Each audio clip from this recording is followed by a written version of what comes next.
ഉത്തർപ്രദേശിലെ സിക്കന്ദർപൂർ ആയിരുന്നു ഖാരീദ് എന്ന് പറയുന്ന ഒരു ഗ്രാമമുള്ളത്. ഈ ഒരു ഗ്രാമം ഉത്തർപ്രദേശിൻ്റെയും ബീഹാറിൻ്റെയും ബോർഡറിലാണ് സ്ഥിതി ചെയ്യുന്നത്. ഗാഗ്ര നദി എന്ന് പറയുന്ന ഒരു നദി ഈ ഒരു രണ്ട് സ്റ്റേറ്റിൻ്റെ ഇടയിലൂടെ ഒഴുകുന്നുണ്ട്.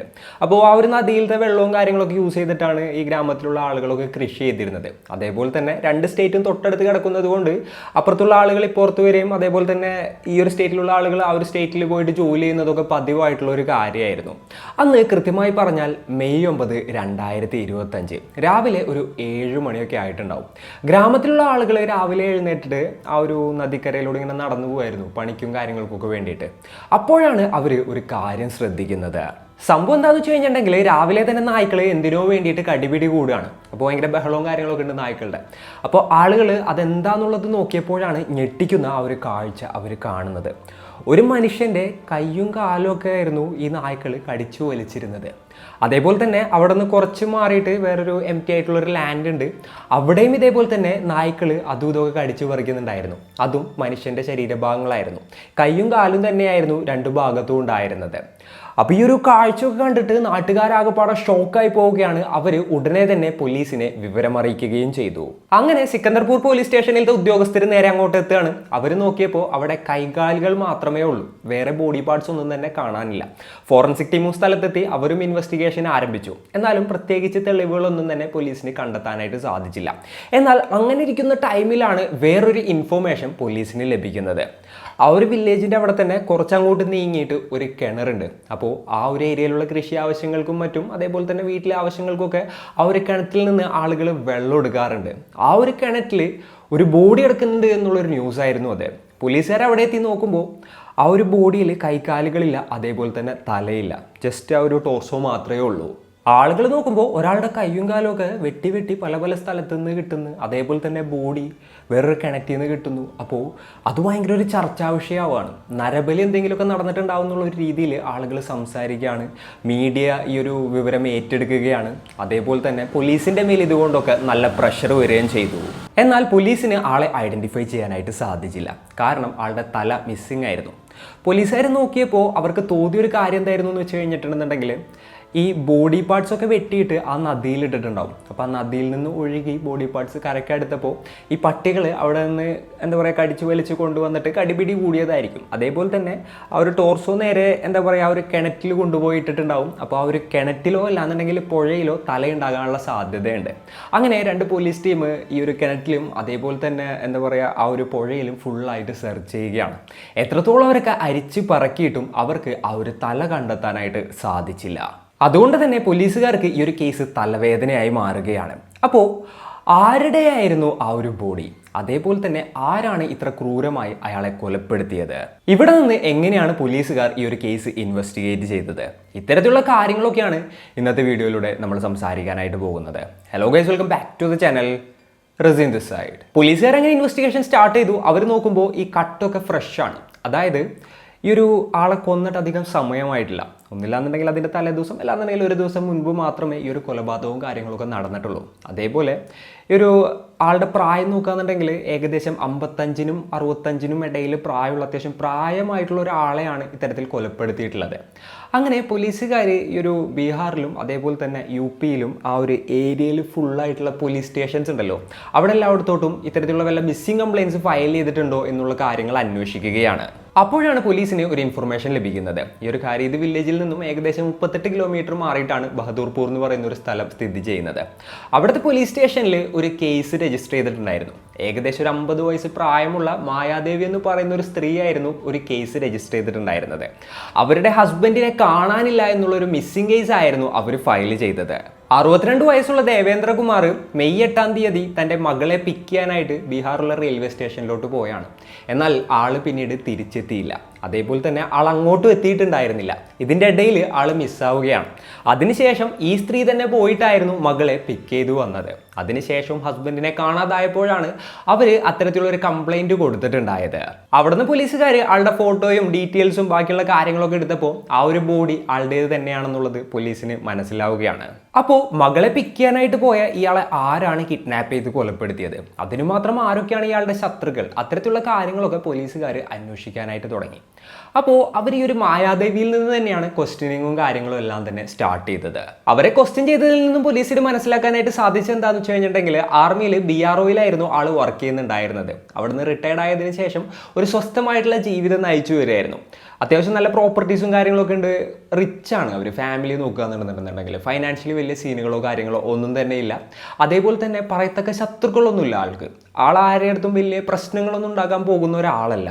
പോലീസുകാർ നോക്കുമ്പോൾ ഇയാളുടെ പണത്തിന് വേണ്ടിയിട്ട്, അല്ലാന്നുണ്ടെങ്കിൽ ഇയാളെ കൊള്ളയടിക്കാൻ വേണ്ടിയിട്ടുള്ള ഒരു കൊലപാതകമായിട്ട് തോന്നുന്നുണ്ടായിരുന്നില്ല. കാരണം അതിക്രൂരമായിട്ടായിരുന്നു ഇയാളെ കൊലപ്പെടുത്തിയത്. ഒരിക്കലും ഒരു എന്താ പറയുക, കള്ളനോ അല്ലാന്നുണ്ടെങ്കിൽ കൊള്ളയടിക്കാൻ വരുന്ന ആളോ ഒരാളെ ഇത്ര ക്രൂരമായിട്ട് കൊലപ്പെടുത്തില്ല എന്നുള്ളൊരു ചിന്തയായിരുന്നു പോലീസിന് ഉണ്ടായിരുന്നത്. അങ്ങനെ അടുത്തതായിട്ട് പോലീസുകാർ ആളുടെ മകളെ ക്വസ്റ്റ്യൻ ചെയ്യാണ്. അതായത് ആ ഒരു റെയിൽവേ സ്റ്റേഷനിൽ വന്നിറങ്ങിയ മകളെ. ആ ഒരു മകളുടെ അടുത്ത് ചോദിച്ചപ്പോൾ ആ പെൺകുട്ടി പറഞ്ഞെന്തായിരുന്നു എന്ന് വെച്ച് കഴിഞ്ഞിട്ടുണ്ടെന്നുണ്ടെങ്കിൽ റെയിൽവേ സ്റ്റേഷനിലോട്ട് പിക്ക് ചെയ്യാനായിട്ട് അച്ഛൻ വരാമെന്ന് പറഞ്ഞിട്ടുണ്ടായിരുന്നു. എന്നാൽ ഞാനെത്തി, അതിനുശേഷം വിളിച്ചപ്പോൾ അച്ഛൻ്റെ ഫോൺ സ്വിച്ച് ഓഫ് ആയിരുന്നു. കുറേ നേരം അവിടെ വെയിറ്റ് ചെയ്തു, കുറേ നേരം ഫോണിൽ ട്രൈ ചെയ്തു, എന്നിട്ട് കിട്ടാതായപ്പോൾ ലാസ്റ്റ് അമ്മനെ വിളിച്ചു.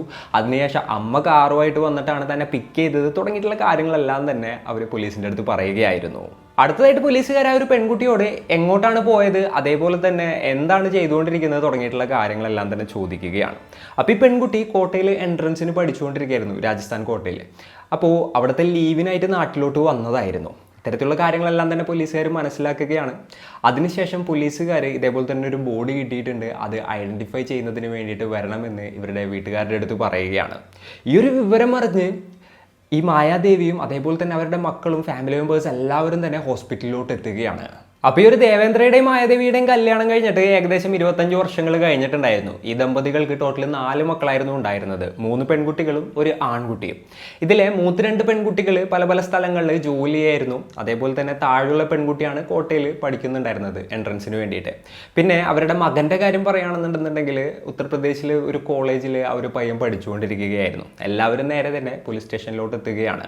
അങ്ങനെ അവർ ബോഡിയും കാര്യങ്ങളൊക്കെ ഐഡൻറ്റിഫൈ ചെയ്തു. എല്ലാവരും ആകെപ്പാടെ ഷോക്കായി. ആ ഒരു ഫാമിലി തന്നെ എന്താ പറയുക, വല്ലാത്തൊരു സിറ്റുവേഷനിലോട്ട് പോവുകയായിരുന്നു. അപ്പോൾ പോലീസുകാർ അതിനുശേഷം ഇയാളുടെ ഫോൺ ഡീറ്റെയിൽസും കാര്യങ്ങളൊക്കെ എടുത്ത് നോക്കുകയാണ് ദേവേന്ദ്രയുടെ. അപ്പോഴാണ് എന്തൊക്കെയോ ഒരു മിസ്സിങ് പോലീസിന് തോന്നുന്നത്.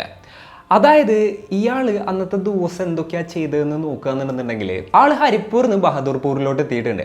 അതിനുശേഷം അവിടെ നിന്ന് റെയിൽവേ സ്റ്റേഷനിലോട്ട് പോകുന്നതിൻ്റെ ഇടയിലാണ് ആൾ മിസ്സിങ് ആയിട്ടുള്ളത്. അപ്പോൾ ഈ ഒരു സ്ത്രീ ഉണ്ടല്ലോ, മായാദേവി, ഇയാളുടെ ഭാര്യ, അവരെ ക്വസ്റ്റ്യൻ ചെയ്തപ്പോൾ അവർ പോലീസിൻ്റെ അടുത്ത് പറഞ്ഞെന്താണെന്ന് വെച്ച് കഴിഞ്ഞിട്ടുണ്ടെന്നുണ്ടെങ്കിൽ ഇവിടെ നിന്ന് പോയതിന് ശേഷമാണ് ആളെ കാണാതായിരിക്കുന്നത് എന്നുള്ളതാണ്. എന്നാൽ പോലീസുകാർ സിഗ്നൽ നോക്കുമ്പോൾ ഈ ഒരു ഹരിപ്പൂരിന്ന് ബഹദൂർപൂർ വരെ ആ സിഗ്നലുള്ളൂ. അതിനുശേഷം അവിടെ വെച്ചിട്ട് ആ ഒരു സിഗ്നൽ കട്ടായിട്ടുണ്ട്. പിന്നെ ആളുടെ സിഗ്നലും കാര്യങ്ങളും ഓൺ ആയിട്ടേ ഇല്ല. എന്നാൽ ആളുടെ വൈഫ് പറയുന്നത് അവിടെ നിന്ന് ഇറങ്ങിയതിന് ശേഷമാണ് അയാളെ പിന്നെ കോൺടാക്ട് ചെയ്യാനായിട്ട് പറ്റാതായത് എന്നുള്ളൊരു തരത്തിലാണ്. ഇതെന്തോ മാച്ച് ആകുന്നില്ല. അങ്ങനെ പോലീസുകാർ ആ വീട്ടിലുള്ള ബാക്കിയുള്ള എല്ലാവരെയും ഇതേപോലെ തന്നെ ക്വസ്റ്റ്യൻ ചെയ്യുകയാണ്. അങ്ങനെ ക്വസ്റ്റ്യൻ ചെയ്യുന്നതിൻ്റെ ഇടയിലാണ് പോലീസിന് ഒരു കാര്യം മനസ്സിലാവുന്നത്. സംഭവം എന്തായിരുന്നു എന്ന് വെച്ച് കഴിഞ്ഞിട്ടുണ്ടെങ്കിൽ ഈ ഒരു ദേവേന്ദ്രയുടെ മൂത്ത മകളെ ക്വസ്റ്റ്യൻ ചെയ്തപ്പോൾ അവർ പറഞ്ഞൊരു കാര്യം എന്തായിരുന്നു എന്ന് വെച്ച് കഴിഞ്ഞിട്ടുണ്ടെന്നുണ്ടെങ്കിൽ എനിക്ക് എൻ്റെ അമ്മ മായാദേവിയാണ് സംശയം എന്നുള്ളതാണ്. അപ്പോൾ അതിൻ്റെ റീസൺ എന്താണെന്നുള്ളത് പോലീസുകാർ ചോദിക്കുകയാണ്. അപ്പോൾ ആ ഒരു സ്ത്രീ പറഞ്ഞ എന്തായിരുന്നു എന്ന് വെച്ച് കഴിഞ്ഞാൽ അവർക്ക് യാതൊരു വിഷമവും ഇല്ല, ആത്മാർത്ഥമായിട്ടൊരു വിഷമവും അവരുടെ മുഖത്ത് ഞാൻ ഇത്രയും ദിവസമായിട്ട് കണ്ടിട്ടില്ല. അവരെന്നത്തെയും പോലെ കുക്ക് ചെയ്യുന്നുണ്ട്, ഫോണിൽ തോണ്ടുന്നുണ്ട്, അവരുടെ കാര്യങ്ങളെല്ലാം തന്നെ ചെയ്യുന്നുണ്ട്. ഹസ്ബൻഡ് മരിച്ചതിൻ്റെ യാതൊരു വിഷമവും അവരുടെ മുഖത്ത് കാണാനില്ല, ഞങ്ങൾക്കുള്ളത്ര വിഷമം പോലും അവർക്കില്ല. അതായത് അവരെന്തൊക്കെയോ മറച്ചു വെക്കുന്നത് പോലെ തോന്നുന്നുണ്ട്, എന്തൊക്കെയോ ശരിയല്ല എന്ന് എനിക്ക് തോന്നുന്നുണ്ട്. അപ്പോൾ അവർക്കും ഈ ഒരു കൊലപാതകത്തിനും തമ്മിൽ എന്തൊക്കെയോ ഒരു ബന്ധമുണ്ടെന്ന് തനിക്ക് തോന്നുന്നുണ്ട് എന്നുള്ളത് ഈ ഒരു മകള് പോലീസിൻ്റെ അടുത്ത് പറയുകയാണ്. അങ്ങനെ ഈ ഒരു സംശയത്തിൻ്റെ അടിസ്ഥാനത്തിൽ പോലീസുകാർ മായാദേവിയെ കസ്റ്റഡിയിലെടുത്ത് ക്വസ്റ്റ്യൻ ചെയ്യാണ്. ഇവരെ ക്വസ്റ്റ്യൻ ചെയ്ത് തുടങ്ങിയപ്പോൾ തന്നെ ഇവരുടെ കണ്ണിലെ ഭയവും കാര്യങ്ങളൊക്കെ പോലീസുകാർക്ക് മനസ്സിലായി. എന്തൊക്കെയാണെന്നുണ്ടെങ്കിലും ഇവർ സത്യം പറയുമെന്നുള്ളൊരു കാര്യം പോലീസിന് അതോടുകൂടിയിട്ട് തീർച്ചയാവുകയാണ്. അവരെ അങ്ങനെ നല്ല രീതിയിൽ ക്വസ്റ്റ്യൻ ചെയ്തപ്പോൾ അധിക നേരം അവർക്ക് പിടിച്ചു നിൽക്കാനായിട്ട് സാധിച്ചില്ല. അവസാനം നടന്ന എല്ലാ കാര്യങ്ങളും അവർ പോലീസിൻ്റെ അടുത്ത് പറയുകയായിരുന്നു. പോലീസിന് ഇവരുടെ ഫാമിലിയുടെ ബേസിക് ആയിട്ടുള്ള കാര്യങ്ങളെല്ലാം തന്നെ അറിയാം. എന്നാൽ ഇയാൾ എന്തിനാണ് ഹരിപ്പൂർന്ന് ബഹദൂർപൂരോട്ട് വന്നത് തുടങ്ങിയിട്ടുള്ള കാര്യങ്ങളെല്ലാം തന്നെ പോലീസുകാർ അവരുടെ അടുത്ത് ചോദിക്കുകയാണ്. അപ്പോൾ കുറച്ച് വർഷങ്ങളായിട്ട് ഈ ഒരു ഹസ്ബൻഡും വൈഫും 2 സ്ഥലത്തായിരുന്നു താമസിക്കുന്നുണ്ടായിരുന്നത്. വൈഫ് ബഹദൂർപൂറും അതേപോലെ തന്നെ ഈ ഒരു ഹസ്ബൻഡ് ആണെന്നുണ്ടെങ്കിൽ ഹരിപ്പൂറും ആയിരുന്നു താമസിച്ചിരുന്നത്. ഇവർക്കിടയിലെ ഇഷ്യൂവും കാര്യങ്ങളൊക്കെ എന്തായിരുന്നു എന്ന് നോക്കുകയെന്നുണ്ടെന്നുണ്ടെങ്കിൽ 2021 ഈ ഒരു മായാദേവി അനിൽ എന്ന് പറയുന്ന ഒരു 25 വയസ്സുള്ള പയ്യനുമായിട്ട് പരിചയപ്പെടുകയാണ്. സോഷ്യൽ മീഡിയ ത്രൂ ആയിരുന്നു അവർ ഇൻട്രൊഡ്യൂസ് ആയത്. അതിനുശേഷം അവർ നന്നായിട്ട് ചാറ്റ് ചെയ്യാണ്, അതേപോലെ തന്നെ ഫോൺ ചെയ്യാണ്. അങ്ങനെ ഇങ്ങനെ അവർ രണ്ടുപേരും അവരുടേതായിട്ടുള്ള ഒരു ഫ്രണ്ട്ഷിപ്പും കാര്യങ്ങളൊക്കെ ഇങ്ങനെ മെയിൻറ്റെയിൻ ചെയ്ത് കൊണ്ടുപോകുമായിരുന്നു. അപ്പോൾ ആ സമയത്ത് ഈ സ്ത്രീക്കുള്ള ചിന്തകൾ കാര്യങ്ങളൊക്കെ എന്തായിരുന്നു എന്ന് വെച്ച് കഴിഞ്ഞിട്ടുണ്ടെന്നുണ്ടെങ്കിൽ 10-30 കൊല്ലത്തിനടുത്ത് തൻ്റെ ലൈഫ് താൻ വേസ്റ്റ് ചെയ്തു ഈ ഒരു കല്യാണവും കാര്യങ്ങളെന്നൊക്കെ പറഞ്ഞു കഴിഞ്ഞിട്ട്.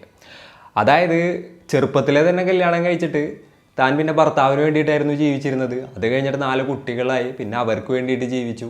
തനിക്കാരും ഒരു റെസ്പെക്റ്റ് തരുന്നില്ല, താനൊരു എന്താ പറയുക ശമ്പളമില്ലാത്ത വേലക്കാരി മാത്രമാണ്, തന്നെ ആരും മതിക്കുന്നില്ല. അങ്ങനെയുള്ള ചിന്തകളെല്ലാം തന്നെ ഇവരുടെ ഉള്ളിൽ വരികയാണ്. തൻ്റെ ജീവിതത്തിൻ്റെ ഭൂരിഭാഗവും ഹസ്ബൻഡിനെ മക്കളെ നോക്കി കളഞ്ഞിട്ടും തനിക്ക് അതിൽ നിന്നൊന്നും തന്നെ കിട്ടിയില്ല. അതായിരുന്നു അവരുടെ ആ ഒരു ചിന്ത. ഇത്തരത്തിലുള്ള ചിന്തകളും കാര്യങ്ങളെല്ലാം തന്നെ ഈ ഒരു അനിലുമായിട്ട് ഷെയർ ചെയ്യാണ്. ആള് ഇവരെ കൂടുതലായിട്ട് സമാധാനിപ്പിക്കാനായിട്ട് തുടങ്ങി.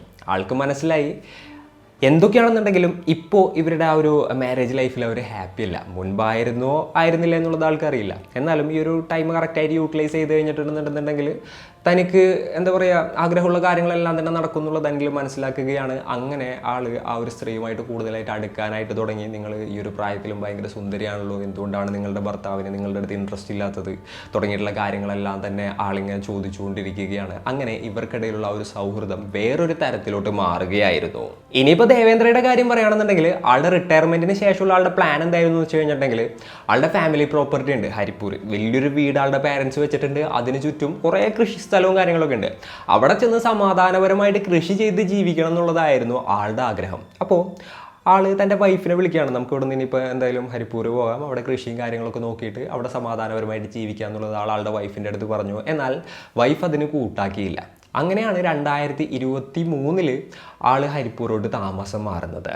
യെസ്, അനിലിനെ പരിചയപ്പെട്ടതിനും 2 വർഷത്തിന് ശേഷമാണ് ഇയാൾ സ്വന്തം നാട്ടിലോട്ട് പോകുന്നത് കേട്ടോ. അപ്പോൾ നോക്കുകയെന്നുണ്ടെന്നുണ്ടെങ്കിൽ ഇയാൾ പല തരത്തിൽ ഈ ഒരു മായാദേവിയെ വിളിച്ചിട്ടുണ്ടായിരുന്നു അങ്ങോട്ട് പോകാനായിട്ട്. എന്നാൽ മായാദേവി പറഞ്ഞു എനിക്ക് എന്തായാലും അങ്ങോട്ട് വരാൻ പറ്റില്ല, ഞാനിവിടെ സെറ്റായി, ഞാനിവിടെ തന്നെ നിന്നോളാം എന്ന് പറഞ്ഞ് ആ ഒരു ബഹദൂർപൂരിൽ തന്നെ നിൽക്കുകയായിരുന്നു. എന്നാൽ ഇവരുടെ മെയിനായിട്ടുള്ളൊരു ഉദ്ദേശം എന്തായിരുന്നു എന്ന് വെച്ച് കഴിഞ്ഞിട്ടുണ്ടെന്നുണ്ടെങ്കിൽ അവരുടെ 4 മക്കളും നാട്ടിലില്ല. അതായത് എല്ലാവരും പല പല സ്ഥലത്താണ്. ഹസ്ബൻഡ് ആണെന്നുണ്ടെങ്കിൽ വേറൊരു സ്ഥലത്തോട്ടും പോയിട്ടുണ്ടെന്നുണ്ടെങ്കിൽ താനിവിടെ ഫ്രീ ആവുമല്ലോ, തനിക്ക് പിന്നെ എന്താണെന്ന് വെച്ചാൽ ചെയ്യാലോ എന്നുള്ളൊരു ഐഡിയയിലായിരുന്നു അവർ പോകുന്നില്ല എന്നുള്ളൊരു സ്റ്റാൻഡിൽ ഉറച്ചു നിന്നത്.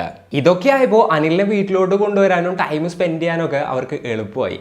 അനിലാണെന്നുണ്ടെന്നുണ്ടെങ്കിൽ ഇടയ്ക്കിടയ്ക്ക് ഈ ഒരു ദേവേന്ദ്രയുടെ വീട്ടിലോട്ട് വരുന്നതും പോകുന്നതും പതിവായിരുന്നു. ആളൊരു ട്രക്ക് ഡ്രൈവറായിരുന്നു. അപ്പോൾ അവിടെ ട്രിപ്പിനും കാര്യങ്ങൾക്കൊക്കെ പോകും. അങ്ങനെ പോയി വന്നു കഴിഞ്ഞിട്ടുണ്ടെന്നുണ്ടെങ്കിൽ എന്തായാലും ഈ ഒരു ദേവേന്ദ്രയുടെ വീട്ടിൽ മായാദേവിയെ വിസിറ്റ് ചെയ്യൽ പതിവായിട്ടുള്ളൊരു കാര്യമായിരുന്നു. അങ്ങനെ ഇവരുടെ ഈ ഒരു റിലേഷൻഷിപ്പ് വളരെ സീക്രട്ടായിട്ട് 1 വർഷത്തോളമൊക്കെ മെയിൻറ്റെയിൻ ചെയ്ത് കൊണ്ടുപോവാണ്. അതായത് മക്കളും ഇല്ല, ഹസ്ബൻഡും ഇല്ല, ആരും ഇല്ലാത്തത് കൊണ്ട് തന്നെ ഇതൊന്നും ആരും അറിയുന്നുണ്ടായിരുന്നില്ല. അറ്റ്ലീസ്റ്റ് അങ്ങനെയായിരുന്നു അവർ വിചാരിച്ചിരുന്നത്. എന്നാൽ ആളുകളുടെ കാര്യം അറിയാലോ, നൈബേഴ്സൊക്കെ എന്താണെന്നുണ്ടെന്നുണ്ടെങ്കിലും ഇടയ്ക്കിടയ്ക്ക് ഇതേപോലെ ഒരു പയ്യൻ വരുന്നുണ്ട് എന്ന് കണ്ടു കഴിഞ്ഞിട്ടുണ്ടെങ്കിൽ നോട്ട് ചെയ്യും. അവർ സ്ഥിരമായിട്ട് നോട്ട് ചെയ്യാണ്. അപ്പോൾ ഈ ഒരു പയ്യൻ ചില ദിവസങ്ങളിൽ രാത്രിയിൽ ഇവിടെ താമസിക്കുന്നതും അതേപോലെ തന്നെ സ്ഥിരമായിട്ട് വരുന്നതൊക്കെ ആളുകൾ മനസ്സിലാക്കുകയാണ്.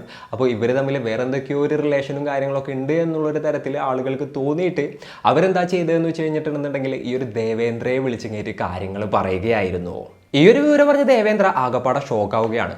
ഈ ഒരു റീസൺ കൊണ്ടാണ് തന്നെ എന്താ പറയുക ഹരിപ്പൂരോട്ട് ഒറ്റയ്ക്ക് വിട്ടത് എന്നുള്ളൊരു കാര്യം കൂടെ അയാൾക്ക് മനസ്സിലാവുകയാണ്. ആൾ നേരെ തന്നെ ആളുടെ വൈഫിൻ്റെ അടുത്ത് ചെന്നു കാര്യങ്ങളെല്ലാം തന്നെ പറഞ്ഞു. വളരെ സ്ട്രിക്റ്റ് ആയിട്ട് ആൾ പറഞ്ഞു, എത്ര വർഷമായി നിങ്ങൾ തമ്മിൽ ഈ ഒരു പരിപാടി ഉണ്ട് എന്നുള്ളത് എനിക്കറിയണ്ട, അതേപോലെ തന്നെ ഇതിനെക്കുറിച്ച് ഇങ്ങോട്ട് കൂടുതലായിട്ട് നീ എൻ്റെ അടുത്തൊന്നും പറയാൻ വേണ്ട, ഇവിടെ വെച്ച് നിർത്തണം. അതായത് നമുക്കൊരു ഫാമിലി ഉണ്ട്, 4 മക്കളുണ്ട്, ഒരു മര്യാദ ഉണ്ട് ഈ ഒരു നാട്ടിൽ. അപ്പോൾ ഇങ്ങനെയുള്ള കാര്യങ്ങളൊക്കെ ചെയ്ത് കഴിഞ്ഞിട്ടുണ്ടെന്നുണ്ടെങ്കിൽ ആകെ പ്രശ്നമാവും. നമ്മളുടെ എന്താ പറയുക ജീവിതം തന്നെ ആകെ നാശമായി പോവും. നമുക്കിപ്പോൾ ഫൈനാൻഷ്യലി ആണെന്നുണ്ടെങ്കിൽ യാതൊരു പ്രശ്നവും ഇല്ല, മക്കളാണെന്നുണ്ടെങ്കിൽ എല്ലാവരും നല്ല രീതിയിൽ പോകുന്നുണ്ട്. അപ്പോൾ നീ എന്തായാലും ഒന്ന് അടങ്ങി നിൽക്കുക എന്നുള്ളൊരു രീതിയിൽ ആളുടെ വൈഫിൻ്റെ അടുത്ത് പറയുകയാണ്. അതേപോലെ തന്നെ ആൾ ഈ ഒരു സ്ത്രീയുടെ അടുത്ത് ചോദിച്ചു, നിനക്ക് വേണ്ടുന്ന എല്ലാ കാര്യങ്ങളും ഞാൻ ചെയ്തു തന്നിട്ടില്ലേ, ബഹദൂർപൂർ നിനക്ക് സ്വന്തമായിട്ടൊരു വീട് തന്നിട്ടില്ലേ, അതേപോലെ തന്നെ ആവശ്യത്തിനുള്ള പൈസയും കാര്യങ്ങളെല്ലാം നിൻ്റെ കയ്യിലില്ലേ, എന്നിട്ടും എന്തിനാണ് നീ ഒരു പരിപാടിക്ക് പോകുന്നതെന്നുള്ള കാര്യങ്ങളെല്ലാം തന്നെ ചോദിക്കുകയാണ്. എന്നാലും ഇവരുടെ മൈൻഡിലുണ്ടായിരുന്ന ഒരു കാര്യം എന്തായിരുന്നു എന്ന് വെച്ച് കഴിഞ്ഞിട്ടുണ്ടെന്നുണ്ടെങ്കിൽ ഇത്രയും കാലത്ത് ഈ ഒരു ലൈഫിൽ തനിക്ക് ആരും ഒരു റെസ്പെക്റ്റ് തന്നിട്ടില്ല, തനിക്കിപ്പോൾ ഇത്തിരി സ്നേഹവും അതേപോലെ തന്നെ ഒരു ഇതും കിട്ടുന്നത് ഈ ഒരു എന്താ പറയുക കാമുകൻ്റെ കയ്യിൽ നിന്ന് മാത്രമാണ് പ്രശ്നമാണ് എന്നുള്ളൊരു മൈൻഡിലായിരുന്നു അവരുണ്ടായിരുന്നത്. പിന്നെ ഹസ്ബൻഡ് അറിഞ്ഞതുകൊണ്ട് തന്നെ ഇനി അനിലിനെ വീട്ടിലോട്ട് കൊണ്ടുവരുന്നത് അത്ര സേഫ് ആയിട്ടുള്ളൊരു കാര്യമല്ല എന്നുള്ളതും ഈ ഒരു മായാദേവി മനസ്സിലാക്കുകയാണ്. എന്നാൽ ഈ അനിലുമായിട്ടുള്ള റിലേഷൻഷിപ്പ് നിർത്താനും അവർ തയ്യാറായില്ല. അങ്ങനെ അവർ ആലോചിക്കുകയാണ് എന്താ ചെയ്യാന്നുള്ളത്. അങ്ങനെ ആലോചിച്ച് അവരെത്തിയൊരു എന്താ പറയുക എൻഡ് എന്തായിരുന്നു എന്ന് വെച്ച് കഴിഞ്ഞിട്ടുണ്ടെന്നുണ്ടെങ്കിൽ, ഇവരുടെ ഈ ഒരു റിലേഷൻഷിപ്പിൻ്റെ ഇടയിൽ നിൽക്കുന്ന ആളാരാണ്? ഇവരുടെ ഭർത്താവായിട്ടുള്ള ദേവേന്ദ്ര. ആളില്ലാതായിട്ടുണ്ടെന്നുണ്ടെങ്കിൽ പിന്നെ ഈ ഒരു റിലേഷൻഷിപ്പിനെ കുറിച്ച് ഇങ്ങോട്ട് ചോദിക്കാനോ പറയാനോ ആരുണ്ടാവില്ലല്ലോ. 4 മക്കളും അഡൾട്ട്സായി, അവരവരുടെ കാര്യം നോക്കിയിട്ട് പോയിട്ടുണ്ട്. അപ്പോൾ എനിക്ക് ആൾ പോയി കഴിഞ്ഞാൽ വേറെ ആരെയും പേടിക്കാനില്ല എന്നുള്ളൊരു മൈൻഡിലോട്ട് ഇവരെത്തുകയാണ്. അതേപോലെ തന്നെ അതിന് വേണ്ടിയിട്ട് ഹസ്ബൻഡിനെ കൊല്ലാനും ഇവർ പ്ലാൻ ചെയ്യുകയാണ്. അങ്ങനെ അനിലിൻ്റെ അടുത്ത് മായാദേവി കാര്യങ്ങളെല്ലാം തന്നെ പറഞ്ഞു. അനിൽ അതിന് ഓക്കെ പറയുകയും ചെയ്തു. അടുത്തതായിട്ട് അവർക്കൊരു ഡേറ്റ് വേണം. അവർ ഡേറ്റ് പിക്ക് ചെയ്തത് ഏതായിരുന്നു എന്ന് വെച്ച് കഴിഞ്ഞിട്ടുണ്ടെന്നുണ്ടെങ്കിൽ മെയ് 8-ാം തീയതി ആയിരുന്നു. അന്നത്തെ ദിവസമാണ് അവരുടെ മകള് ഇതേപോലെ തന്നെ റെയിൽവേ സ്റ്റേഷനിൽ വരുന്നത്. അന്നത്തെ ദിവസം ഇയാളെ ട്രാപ്പ് ചെയ്ത് കഴിഞ്ഞിട്ടുണ്ടെന്നുണ്ടെങ്കിൽ സംഗതി കുറച്ചുകൂടെ എളുപ്പമാവും എന്നുള്ളൊരു പ്ലാനിലോട്ട് ഇവർ രണ്ടുപേരും എത്തുകയാണ്. അങ്ങനെ മകള് വരുന്നതിനും 2-3 ആഴ്ച മുൻപ് തുടങ്ങിയിട്ട് മായാദേവി നാടകം തുടങ്ങി. അവർ സ്ഥിരമായിട്ട് ഹസ്ബൻഡിനെ വിളിക്കാനായിട്ട് തുടങ്ങി. തനിക്ക് തെറ്റ് പറ്റിപ്പോയി, ഇനിയിപ്പോൾ എന്തായാലും അങ്ങനെ ഒന്നും ഉണ്ടാവില്ല, എനിക്ക് നിങ്ങൾ മാത്രം മതി തുടങ്ങിയിട്ടുള്ള കാര്യങ്ങളെല്ലാം തന്നെ പറയാനായിട്ട് തുടങ്ങി. ഇടയ്ക്കിടയ്ക്ക് വിളിക്കുന്നത് കൊണ്ട് തന്നെ ഭർത്താവിനും ഭാര്യയുടെ അടുത്തൊരു സ്നേഹം തോന്നുകയാണ്. ആള് ഇടയ്ക്കിടയ്ക്ക് അങ്ങോട്ട് വന്നു കഴിഞ്ഞിട്ട് ഭാര്യയെ വിസിറ്റ് ചെയ്യാനായിട്ട് തുടങ്ങി. അതായത് നോക്കാന്നുണ്ടെന്നുണ്ടെങ്കിൽ കാര്യങ്ങളൊക്കെ ഇങ്ങനെ സ്മൂത്തായിട്ട് പോവാണ്. ആൾ വിചാരിച്ചു ആളുടെ വൈഫ് നന്നായി എന്നുള്ളത്. ഇവരാണെന്നുണ്ടെങ്കിൽ എന്താണെന്ന് വെച്ച് കഴിഞ്ഞിട്ടുണ്ടെന്നുണ്ടെങ്കിൽ ആളെ എങ്ങനെയെങ്കിലുമൊക്കെ തൻ്റെ ട്രാപ്പിൽ വീഴ്ത്താനായിട്ട് കാര്യങ്ങളൊക്കെ പ്ലാൻ ചെയ്ത് സെറ്റാക്കുകയായിരുന്നു. അങ്ങനെ മകൾ വരാനുള്ള ദിവസം എടുത്തു. അപ്പോൾ ഈ ഒരു മായാദേവി ദേവേന്ദ്രൻ്റെ അടുത്ത് പറഞ്ഞു, മകളെ നമുക്ക് രണ്ടുപേർക്കും കൂടെ ഒരുമിച്ച് പോയിട്ട് പിക്ക് ചെയ്യാം. അപ്പോൾ നിങ്ങൾ എന്തായാലും ഹരിപ്പൂരിൽ നിന്ന് ഇങ്ങോട്ട് പോയോ, ഇവിടെ നിന്ന് ഞാനും കൂടെ വരാം, എന്നിട്ട് നമുക്ക് ഒരുമിച്ച് റെയിൽ സ്റ്റേഷനിൽ പോകാമെന്ന് ആൾ എന്താ പറയുക ഹസ്ബൻഡിൻ്റെ അടുത്ത് പറയുകയാണ്. അങ്ങനെയാണ് ആൾ നേരെ ആ ഒരു ബഹദൂർപൂറിലോട്ട് എത്തുന്നത്. വൈഫിനെയും കൂടി മകളെ വിളിക്കാനായിട്ട് ബഹദൂർപൂറിലുള്ള സ്വന്തം വീട്ടിലോട്ട് വന്നതാണ് ആൾ. എന്നാൽ അതിനുശേഷം ആളുടെ ഫോൺ സിഗ്നലും കാര്യങ്ങളൊക്കെ ഓഫ് ആവുകയാണ്. കാരണം അതിദാരുണമായിട്ട് അവിടെ വെച്ചായിരുന്നു ആൾ കൊല്ലപ്പെട്ടത്. സംഭവിച്ചത് എന്തായിരുന്നു എന്ന് വെച്ച് കഴിഞ്ഞിട്ടുണ്ടെന്നുണ്ടെങ്കിൽ ആൾ വീട്ടിലെത്തി. അപ്പോൾ ഭാര്യ ആൾക്കൊരു കുടിക്കാനായിട്ടൊരു ജ്യൂസ് കൊടുക്കുകയാണ്. ആ ജ്യൂസിൽ ഉറക്കഗുളികയും കാര്യങ്ങളൊക്കെ ചേർത്തിട്ടുണ്ടായിരുന്നു. ജ്യൂസ് കുടിച്ചിട്ട് ആളവിടെ മയങ്ങി വീണു. അതിനുശേഷം ഇവരെന്താ ചെയ്തതെന്ന് വെച്ച് കഴിഞ്ഞിട്ടുണ്ടെങ്കിൽ തൻ്റെ കാമുകനെ വിളിക്കുകയായിരുന്നു. യെസ്, അനിൽ ആളുടെ 2 സുഹൃത്തുക്കൾ ഓൾറെഡി സെറ്റ് ചെയ്ത് വെച്ചിട്ടുണ്ടായിരുന്നു. അവർ രണ്ടുപേരെയും കൊണ്ട് ആ ഒരു വീട്ടിലോട്ട് എത്തുകയായിരുന്നു. അതിനുശേഷം ഇയാളെ കൊലപ്പെടുത്തുകയായിരുന്നു. പിന്നീട് ആളുടെ എന്താ പറയുക ബോഡി കാര്യങ്ങളൊക്കെ പീസാക്കി അവിടെ നിന്ന് ഗാഗ്ര റിവറിൻ്റെ അവിടോട്ട് കൊണ്ടുപോയി സൈഡിലിട്ട് കത്തിച്ച് കയറ്റി ആ ഒരു റിവറിലോട്ട് തള്ളാം. അങ്ങനെയാണെന്നുണ്ടെന്നുണ്ടെങ്കിൽ ഈ ഒരു ബോഡി പാർട്സൊക്കെ ആരുടേതാണ് എന്താണെന്നുള്ളത് ആർക്കും മനസ്സിലാവില്ല. ഇല്ലാന്നുണ്ടെന്നുണ്ടെങ്കിൽ അതൊഴുകി അങ്ങോട്ട് പൊക്കോളും, കിട്ടില്ല എന്നുള്ളൊരു തരത്തിലായിരുന്നു ഇവർ ചിന്തിച്ചിട്ടുണ്ടായത്. ഓരോ ബോഡി പാർട്സും ഓരോരോ സ്ഥലത്ത് കൊണ്ടുപോയി ഡിസ്പോസ് ചെയ്യാനായിരുന്നു കേട്ടോ അവർ കരുതിയിട്ടുണ്ടായിരുന്നത്. അങ്ങനെ അവർ ഈ ബോഡിയും കാര്യങ്ങളൊക്കെ കട്ട് ചെയ്ത് പീസാക്കിയിട്ട് പാക്ക് ചെയ്തിട്ട് ഇവരുടെ കാറിൻ്റെ ബൂട്ടിൽ വെക്കുകയാണ്. പിന്നെ അവർ ഈ ഒരു ബോഡി ഡിസ്പോസ് ചെയ്യാനായിട്ടുള്ള യാത്ര തിരിച്ചു. എന്നാൽ അപ്പോഴത്തേനും സമയം വൈകിയിട്ടുണ്ടായിരുന്നു. അതായത് മകൾ ആ ഒരു റെയിൽവേ സ്റ്റേഷനിൽ എത്തിയിട്ടുണ്ട്. എന്നിട്ട് മകളിങ്ങനെ വിളിച്ചുകൊണ്ടിരിക്കുന്നുണ്ട്. അച്ഛനെ വിളിച്ചിട്ട് കിട്ടാത്തതുകൊണ്ട് അമ്മയെ വിളിക്കുന്നുണ്ട്. അമ്മ കുറച്ചു നേരം കൂടെ വെയിറ്റ് ചെയ്യുക, അച്ഛൻ വരുമെന്ന് പറയുന്നുണ്ട്. ആകെ കൂടെ വെപ്രാളത്തിലാവുകയാണ് ഇവർ. അതേപോലെ തന്നെ ഇവർ ഇതേപോലെ തന്നെ ബോഡി ഡിസ്പോസ് ചെയ്യണമെന്ന് വിചാരിച്ച് കയറ്റി ചെന്ന് നോക്കിയ സ്ഥലങ്ങളിലൊക്കെ അവിടെ ഇവിടെയൊക്കെ ആളുകൾ ഉണ്ടായിരുന്നു. അതായത് ആളുകൾ തീരെ ഇല്ലാത്തൊരു സമയമായിരുന്നില്ല. അതുകൊണ്ട് അത് നടന്നില്ല. അങ്ങനെയാണ് അവർ ഈ ഒരു ബോഡി പാർട്സും കാര്യങ്ങളും എല്ലാം തന്നെ ആ ഒരു എന്താ പറയുക പുഴയിൽ തള്ളുന്നത്. തലയും കൈകാലുകളും പിന്നെയുള്ള ആ ഒരു ടോർച്ചും അവിടെ നിന്ന് കുറച്ച് മാറി ഒരു കിണർ കണ്ടു. ആ ഒരു കിണറ്റിൽ കൊണ്ടുപോയിട്ട് അവർ ഉപേക്ഷിക്കുകയായിരുന്നു. അവിടെ നിന്ന് അവർ അതിനുശേഷം സ്ഥലം വിടുകയും ചെയ്തു. ഈ ഒരു നദി ഈ കൈകാലുകളും തലയും എല്ലാം തന്നെ ഒഴുക്കി എവിടേക്കെങ്കിലും കൊണ്ടുപോയിക്കോളും, പിന്നീട് അത് ആർക്കും തന്നെ കിട്ടില്ല എന്നുള്ളൊരു ചിന്തയായിരുന്നു അവർക്കുണ്ടായത്.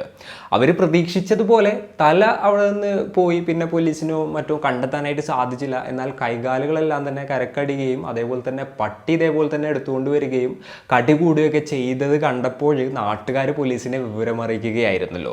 അപ്പോൾ ഈ ബോഡിയും കാര്യങ്ങളൊക്കെ ഡംപ് ചെയ്തതിന് ശേഷം മായാദേവി എന്താ ചെയ്തതെന്ന് വെച്ച് കഴിഞ്ഞിട്ടുണ്ടെന്നുണ്ടെന്നുണ്ടെങ്കിൽ നേരെ മകളെ വിളിക്കാനായിട്ട് പോയി. ഈ അനിലും 2 സുഹൃത്തുക്കളും മായാദേവിയുടെ വീട്ടിൽ പോയിട്ട് ബ്ലഡും കാര്യങ്ങളൊക്കെ കഴുകി വൃത്തിയാക്കിയിട്ട് അവിടെ നിന്ന് എസ്കേപ്പ് ആവുകയായിരുന്നു. അങ്ങനെ മകളെ പിക്ക് ചെയ്ത് കഴിഞ്ഞിട്ട് ഇവരൊന്നും അറിയാത്തതുപോലെ വീട്ടിലോട്ട് വന്നു. പിന്നെ തൻ്റെ ഹസ്ബൻഡിനെ വിളിച്ചു നോക്കുകയാണ്. എന്നിട്ട് കാണാനില്ല എന്നുള്ള നാടകം തുടങ്ങുകയാണ്. അങ്ങനെയാണ് പിറ്റേ ദിവസം പോയിട്ടൊരു മിസ്സിംഗ് കംപ്ലൈൻറ്റും കാര്യങ്ങളെല്ലാം തന്നെ ഫയൽ ചെയ്യുന്നത്.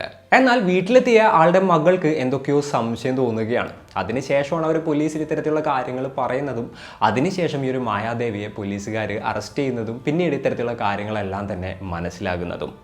ഇവർ കസ്റ്റഡിയില്ല എന്ന് അറിഞ്ഞ ഈ അനിലും ടീമും അവിടെ നിന്ന് മുങ്ങുമായിരുന്നു. അതായത് അവരുടെ ഒരു ഉദ്ദേശം എന്തായിരുന്നു എന്ന് വെച്ച് കഴിഞ്ഞിട്ടുണ്ടെന്നുണ്ടെങ്കിൽ ഇവർ ഓൾറെഡി റിച്ചാണ്. ഈ ഒരു ദേവേന്ദ്രയുടെ കാര്യം നോക്കുകയാണെന്നുണ്ടെങ്കിൽ കോടികളുടെ ആസ്തിയും കാര്യങ്ങളൊക്കെ ഉണ്ട്. അപ്പോൾ ദേവേന്ദ്രനെ കൊന്നു കഴിഞ്ഞിട്ടുണ്ടെന്നുണ്ടെങ്കിൽ ഇവരുടെ കയ്യിൽ കുറേ പൈസയുടെ കൺട്രോളും കാര്യങ്ങളൊക്കെ വരും. അപ്പോൾ ഇവർക്ക് അടിച്ചു പൊളിച്ച് ജീവിക്കാനുള്ള ഫണ്ട് ആ ഒരു സ്ത്രീയുടെ അടുത്ത് നിന്ന് കിട്ടും. അത് കൈക്കലാക്കാന്നുള്ളൊരു ഉദ്ദേശത്തോട് കൂടിയിട്ടായിരുന്നു ഈ ഒരു കൊലപാതകത്തിന് അവർ കൂട്ടുന്നതും മറ്റുമൊക്കെ. അപ്പോൾ ഈ ഒരു സ്ത്രീയെ പിടികൂടിയപ്പോൾ എന്തായാലും തങ്ങളുടെ മേലോട്ട് വരും എന്നുള്ളത് അവർക്ക് മനസ്സിലായി. അങ്ങനെ അവരവിടെ നിന്ന് മുങ്ങുകയായിരുന്നു. അങ്ങനെ പോലീസുകാർ ഇവർക്ക് 3 പേർക്കും വേണ്ടി വല വിരിച്ചു. മിഥിലേഷ് പട്ടേൽ എന്ന് പറയുന്ന ഈ അനിലിന്റെ ഒരു സുഹൃത്തിനെ പോലീസുകാർ ആദ്യം അറസ്റ്റ് ചെയ്യുകയായിരുന്നു. അതിനുശേഷം രക്ഷപ്പെടാനായിട്ട് ശ്രമിച്ച ഈ ഒരു മായാദേവിയുടെ കാമുകനായിട്ടുള്ള അനിൽ യാദവിനെയും അയാളുടെ സുഹൃത്തായിട്ടുള്ള സതീഷ് യാദവിനെയും പോലീസുകാർ അതിസാഹസികമായിട്ടായിരുന്നു പിടികൂടിയത്. കാരണം എന്താണെന്ന് വെച്ച് കഴിഞ്ഞിട്ടുണ്ടെങ്കിൽ ഇവരെ പിടികൂടാനായിട്ട് ചെന്ന സമയത്ത് ഇവരുടെ കയ്യിൽ നാടൻ തോക്കുണ്ടായിരുന്നു. അതുപയോഗിച്ച് ഇവർ പോലീസുകാർക്ക് നേരെ വെടിവെക്കുകയായിരുന്നു. പിന്നെ പോലീസുകാർ തിരിച്ചിവർ ഫയർ ചെയ്യായിരുന്നു.